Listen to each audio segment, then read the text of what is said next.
안녕하세요. 저는 여수에서 온 18살 정경아라고 합니다. 여러분 혹시 학교에서 성교육을 들었던 경험이 있으신가요?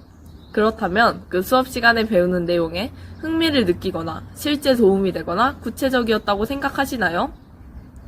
저는 예를 들면 성교육 시간에 피임에 대해 배운다고 한다면 이렇게 하면 안 된다, 이런 걸 사용해야 한다 라는 언급만 할 뿐 제대로 알려주지 않아 흥미를 느끼지 못해 딴짓을 하게 되고, 그래서인지 수업 내용이 머릿속에 잘 들어오지 않더라고요. 다들 그런 경험 있지 않으신가요? 그래서 오늘 저는 현재 성교육에서 변화가 필요하다고 생각하는 점들에 대해 말해보고자 합니다. 현재 우리나라는 성교육 시간이 따로 있는 것이 아니라 의무적으로 15시간만 수업을 진행하면 되고, 그마저도 수업 시간에 잠깐 언급만 해도 성교육 시간에 포함된다고 합니다. 그나마 제대로 성교육을 할 수 있는 시간은 3가지가 있는데요. 첫 번째는 보건, 두 번째는 기술가정 시간, 세 번째는 외부 강사를 통한 일회성 강의가 있습니다.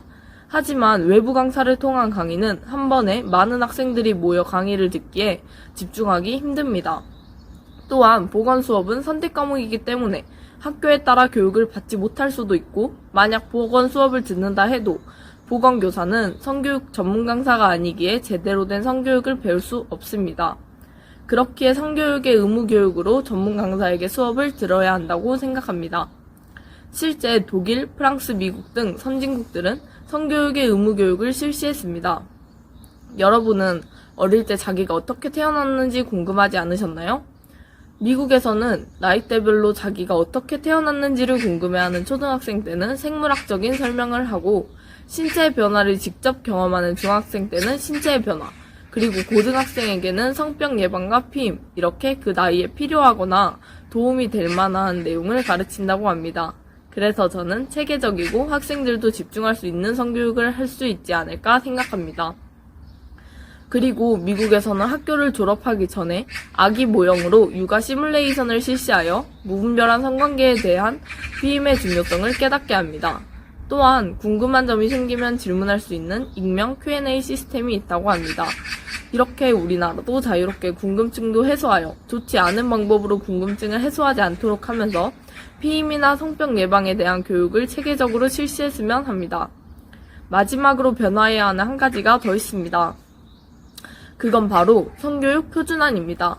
교육부가 각 시도 교육청을 통해 학교에 전달한 성교육 표준안 연수자료의 내용을 보면 성교육은 교사의 성적 가치를 전수하는 것이 아니다 라며 동성애에 대한 지도는 허락되지 않는다 라고 되어 있습니다.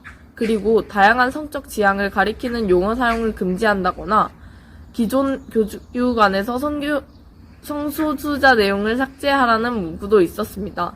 이런 표준안 아래서 수업을 듣는다면 제대로 된 성교육이라고 할 수 있을까요?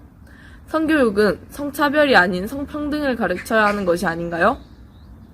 제대로 된 성교육으로 많은 사람들이 성은 부끄러운 것이 아니라 당연한 것이고 자연스러운 것이라는 인식을 많은 사람들이 가지게 된다면 어떨까요? 성은 알아서 안 될 것이 아니라 나에게 꼭 필요하다는 생각을 성교육을 배우며 알아갔으면 좋겠습니다. 다들 엠번방 사건 등 성 관련 끔찍한 사건들을 알고 계시나요?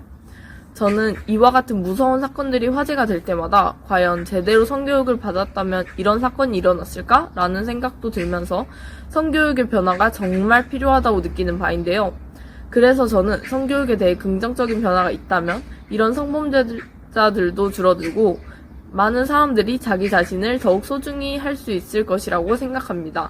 그렇게 성교육이 정말 중요하다는 것을 꼭 말씀드리면서 우리나라 성교육에 대하여 한 번쯤 생각해 보셨으면 좋겠습니다. 감사합니다.